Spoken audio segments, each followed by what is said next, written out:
Bismillahirrahmanirrahim. Assalamu alaikum, dear students. Hope you all will be fine with the grace of Almighty Allah. I am your English teacher of class 2. Yesterday, I have given you the homework of exercise A, language of unit 3. Write each sentence correctly according to this formula, subject plus verb plus object. Okay? Hope you all have learned. Today your parents will take your test number 14 in the test portion of your rough copies. Okay dear? And dear, we will do this type of exercise in today's topic too. हम इसी तरह की एक और exercise आज के topic में, आज के लेक्चर में भी पढ़ेंगे. ठीक है?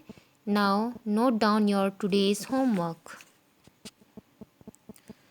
Today the date is 30th April 2020, the last day of the April, and the day is Wednesday.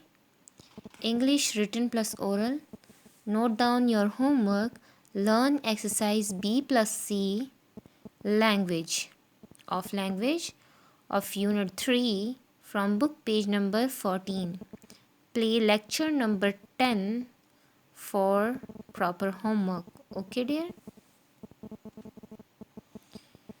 Your today's homework is exercise B. Tick the correct boxes. Okay? You can choose one or more than one. It's on your choice, but it's all about mice. Okay dear? Then exercise C, all about me. It's a creative writing about your pet animal. Okay, these two exercises are very easy. The first exercise, the exercise B, is about mice. You have to tick the options according to the mice. Okay, mice like mice चूहे पसंद करते हैं. What cheese? Okay dear. And exercise C, all about me. It's creative writing about your pet animal. Learn these two exercises for tomorrow's test. Now we are moving towards our today's topic. Open book page number 27. Our today's topic is related to the book exercises of unit 6. The title of unit 6 is choosing shoes. Now we are starting exercises of language. First exercise is exercise A. Write each sentence correctly. हर जुमले को सही तरीके से लिखें. जिस तरह से मैंने आपको अभी बताया, होमवर्क में आपको जो एक्सरसाइज कल दी गई थी और आज उसका टेस्ट आपके पेरेंट्स ने लिया होगा या लेने वाले हैं. ठीक है, तो उस टाइप की ये एक्सरसाइज है. तो इसको करने से पहले आपको इसकी स्ट्रक्चर को समझना होगा. स्ट्रक्चर किसे कहते हैं कि मतलब आप लोगों ने इस जुमले में देखना है कि सबसे पहले क्या आएगा. ठीक है, तो पहले वो लिखना है, सीक्वेंस में करना है. These sentences are not in correct order. You have to write it in order. जैसे कि आपको पता है, आप देख सकते हैं कि ये जुमले जो हैं ये तरतीब में नहीं हैं और आप लोगों ने इनको तरतीब में लिखना है. As you know, dear students, everything looks better and beautiful in order. Without order, it becomes meaningless and purposeless. In our today's exercise, we will talk about this order. We will give order and sequence to words, and we will make them meaningful. Okay, dear? We will follow the formula. We will follow the structure. Which structure? We will follow this one structure. First, we have to search the subject in the sentence. हम लोगों ने जुमले में पहले subject को ढूंढना होगा. What is subject? The doer of an action. काम का करने वाला जो है वो सब्जेक्ट होता है. तो आप लोगों ने पहले जुमले में देखना है कि इसमें डूअर ऑफ एन एक्शन, काम का करने वाला कौन है. तो सबसे पहले आप लोगों ने वो लिखना है. एग्जाम्पल में देखें, nice I have shoes new. प्यारे मेरे पास जूते नए. तो इसमें सबसे पहले देखें कि आप लोगों ने सबसे पहले सब्जेक्ट को लिखना है जो काम का करने वाला है. तो पहले देख लें इसमें काम का करने वाला कौन है. इसमें सब्जेक्ट जो है आई है, प्रोनाउन मैं या मेरे. Then we will write helping verb. Okay dear, but listen dear, here we don't have helping verb. अब देखें, ये हमारे पास have, हमारे पास यहाँ पर लिंकिंग वर्ब है. कहीं पर have हमारे पास हेल्पिंग वर्ब होता है और कहीं पर लिंकिंग वर्ब. इसके डिफरेंस का हमें पता कैसे चलेगा? जब वर्ब हैव के साथ कोई मेन वर्ब हो, ठीक है, दूसरा वर्ब मेन वर्ब अगर है इसके साथ तो ये हेल्पिंग वर्ब होगा, क्योंकि फिर ये वाला वर्ब जो है वो मेन वर्ब की हेल्प करेगा.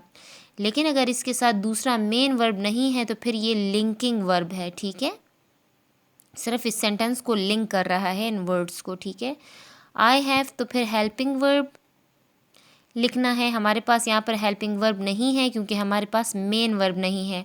जब मेन वर्ब नहीं होगा तो फिर जो हमारे पास यहाँ पर वर्ब है उसको हम हेल्पिंग वर्ब नहीं कहेंगे, हम उसको लिंकिंग वर्ब कहेंगे. तो फिर हम लोगों ने सब्जेक्ट के बाद हेल्पिंग वर्ब और उसके बाद मेन वर्ब लिखना है. लेकिन अगर मेन वर्ब नहीं है तो हम लोगों ने लिंकिंग वर्ब लिखना है. So here we have linking verb have. हम लोगों ने हैव लिख लिया. ठीक है, फिर उसके बाद हम लोगों ने लिखना है ऑब्जेक्ट. ऑब्जेक्ट कहते हैं रिसीवर ऑफ एन एक्शन. ठीक है, जो एक किसी काम को रिसीव करता है. ठीक है, जिस पर काम किया गया हो. लेकिन अगर ऑब्जेक्ट नहीं है तो फिर या तो वो एडवर्ब ऑफ प्लेस होगा, मतलब अगर उसमें वर्ब है तो फिर हमारे पास वहाँ पर कोई प्लेस होगी जो हमें उस वर्ब के बारे में बता रहा, वो जगह जो प्लेस है वो हमें उस वर्ब के बारे में बता रही होगी. या हमारे पास कॉम्प्लीमेंट होगा, मतलब कॉम्प्लीमेंट हम वैसे तारीफ़ को कहते हैं कि उस चीज़ के बारे में हमें बताया होगा जिस चीज़ के बारे में ये सेंटेंस है. अब देखें, इसमें आई जो है सब्जेक्ट है, हैव लिंकिंग वर्ब है. हमारे पास यहाँ पर ऑब्जेक्ट नहीं है तो या तो फिर एडवर्ब ऑफ प्लेस होगा. तो यहाँ पर हमारे पास एडवर्ब ऑफ प्लेस इसलिए नहीं है क्योंकि हैव के बाद हमारे पास यहाँ पर मेन वर्ब भी नहीं है, तो एडवर्ब ऑफ प्लेस भी नहीं है यहाँ पर. ठीक है, तो ये हो गया कॉम्प्लीमेंट. ये कॉम्प्लीमेंट है. ठीक है, क्योंकि ये हमें बता रहा है किसी चीज़ के बारे में. आई हैव, मेरे पास नाइस प्यारे, न्यू नए, शूज़ जूते हैं. ठीक है, आई सब्जेक्ट है, हैव लिंकिंग वर्ब है, नाइस भी एडजेक्टिव है, न्यू भी एडजेक्टिव है और शूज़ नाउन है. लेकिन ये नाइस, न्यू, शूज़ कॉम्प्लीमेंट है. ठीक है, जिस तरह के मैंने बताया आपको, हम पहले भी इस एक्सरसाइज के बारे में, इस टाइप की एक्सरसाइज के बारे में बात कर चुके हैं कि हर चीज़ जो है वो तरतीब में अच्छी लगती है. अभी भी मैंने आपको बताया कि हर चीज़ जो है वो तरतीब में और सीक्वेंस में अच्छी लगती है. विदाउट सीक्वेंस, अगर उसकी कोई तरतीब नहीं है तो उसकी कोई समझ नहीं आती. अब देखें, nice I have shoes new, इसका क्या मतलब है? कोई वो इसकी सीक्वेंस नहीं है तो सही से समझ भी नहीं आ रही कि प्यारे मेरे पास जूते नए. जब हमने इसको अकॉर्डिंग टू द स्ट्रक्चर लिखा तो फिर हमें इसका मतलब समझ आ रहा है कि आई हैव नाइस न्यू शूज़, मेरे पास प्यारे नए जूते हैं. सो अब हम इसी स्ट्रक्चर को फॉलो करते हुए बाकी सेंटेंसेस को सीक्वेंस में लिखेंगे, ठीक है, कि वो मीनिंगफुल हो जाए और हमें समझ आ जाए। क्राइंग, क्राइंग मतलब रोना। अब ये क्राइंग को आप गौर से देखें, ये हमारे पास यहाँ पर मेन वर्ब है, आईएनजी इसके साथ लगा हुआ है, ठीक है। क्राइंग। जॉन नाउन है, यहाँ पर डूअर ऑफ एक्शन मतलब सब्जेक्ट है, ठीक है, काम का करने वाला है इसमें जॉन। एट वैसे प्रीपोजिशन है। वॉज, वॉज देखिए अब हमारे पास मेन वर्ब है तो ये वॉज हमारे पास यहाँ पर हेल्पिंग वर्ब होगा, लिंकिंग वर्ब नहीं होगा, क्योंकि यहाँ पर मेन वर्ब मौजूद है। तो अब ये वॉज हमारे पास यहाँ पर हेल्पिंग वर्ब है। स्कूल नाउन है, ठीक है, लेकिन अब हम देखेंगे कि यहाँ पर ये क्या क्या as an adverb of place काम कर रहा है, एज अ कॉम्प्लीमेंट काम कर रहा है, या एज एन ऑब्जेक्ट काम कर रहा है, ठीक है। तो अब हम लोगों ने स्ट्रक्चर को देखना है। सबसे पहले हम लोगों ने सब्जेक्ट को लिखना है। Search subject. सब्जेक्ट इसमें कौन सा है? सब्जेक्ट है इसमें जॉन। तो फर्स्ट राइट करें John, write John, first write John, then we will write helping verb. Which word is helping verb? was is helping verb, right was, John was, John था। then write main verb, which word is main verb? The main verb is crying, John was crying। then we will write the preposition at and then school। John school में रो रहा था। तो dear यहाँ पर at school जो है वो रिसीवर ऑफ एन एक्शन नहीं है, तो मतलब ये ऑब्जेक्ट नहीं है, ये कॉम्प्लीमेंट भी नहीं है, किसी चीज़ को के बारे में नहीं बता रहा, ठीक है। तो ये हमारे पास एडवर्ब ऑफ प्लेस है। प्लेस है स्कूल, स्कूल इज़ प्लेस, और ये स्कूल एट स्कूल हमें बता रहा है कि क्राइंग के बारे में, कि ये क्राइंग का जो एक्शन है, ये वर्ब जो है ये कहाँ पर हो रहा है। तो वर्ब को जो वर्ड मॉडिफाई करता है, वर्ब के बारे में, एक्शन के बारे में हमें जो वर्ब बताता है तो वो एडवर्ब होता है ना। तो यहाँ पर हमारे पास एडवर्ब जो है वो एट स्कूल है, लेकिन ये यहाँ पर जो स्कूल है वो एडवर्ब ऑफ प्लेस है। मतलब एडवर्ब तो है, हमें वर्ब के बारे में बता रहा है, लेकिन एडवर्ब ऑफ प्लेस है, जगह के बारे में बता रहा है, ठीक है। तो John was crying at school, John रो रहा था कहाँ पर? स्कूल में, ठीक है।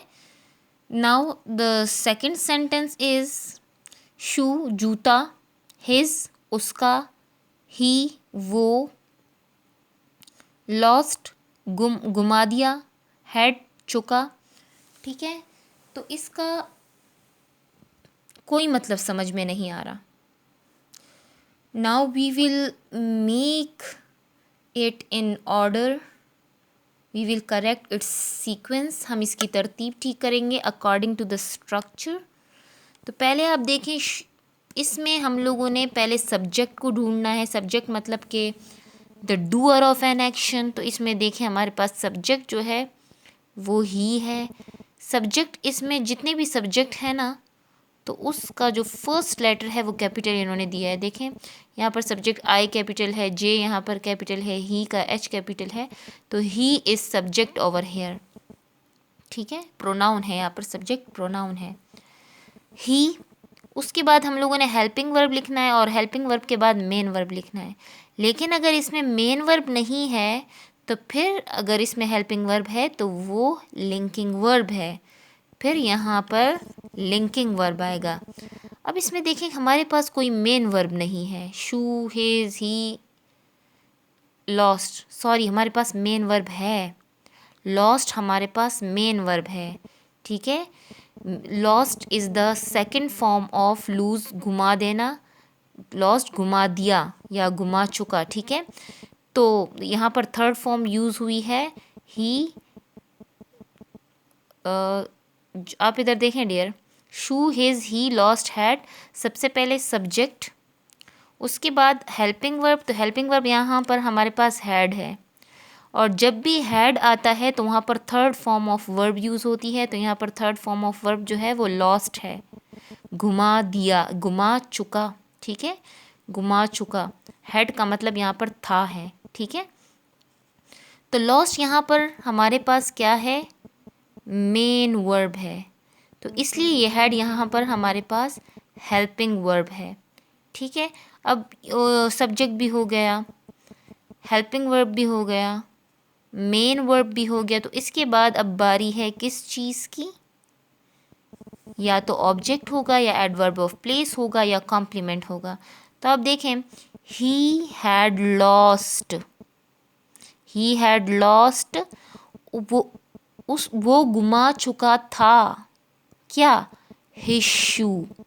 किसके ऊपर काम हो रहा है, कौन सा वर्ड एक्शन को रिसीव कर रहा है कि गुमी कौन सी चीज़ है, हिज शू, हिज शू, उसका जूता। तो यहाँ पर जो शू है वो ऑब्जेक्ट है, क्या है, ऑब्जेक्ट है, क्योंकि रिसीवर ऑफ एन एक्शन है, एक्शन को रिसीव कर रहा है कि वो एक्शन किस चीज़ के बारे में हो रहा है, उसके जूते के बारे में। के जो इसमें वर्ब है लॉस्ट, लॉस्ट मतलब कि जो चीज़ गुमी है वो कौन सी चीज़ गुमी है, वो शू, किसका शू, हिज शू, उसका जूता गुमा है। तो यहाँ पर ये ऑब्जेक्ट है, शू यहाँ पर ऑब्जेक्ट है।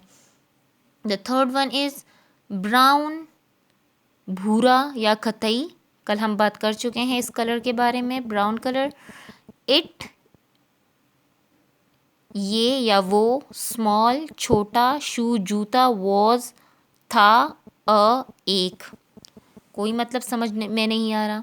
तो अब हमने इसको सीक्वेंस में करना है। सीक्वेंस में सबसे पहले आप लोग सब्जेक्ट को ढूंढ लें, डूअर ऑफ एन एक्शन, ठीक है। इसमें जो काम का करने वाला है वो कौन है, इसमें सर्च करें, इट, प्रोनाउन, आई कैपिटल है तो सबसे पहले इट आएगा, इट। फिर इसके बाद हम लोगों ने हेल्पिंग वर्ब लिखना है और उसके बाद मेन वर्ब। लेकिन अगर इसमें कोई मेन वर्ब नहीं है, देखें brown, it, small, shoe, was, are नहीं है, तो फिर इसमें अगर ये हेल्पिंग वर्ब है तो हम इसको लिंकिंग वर्ब कहेंगे, ठीक है।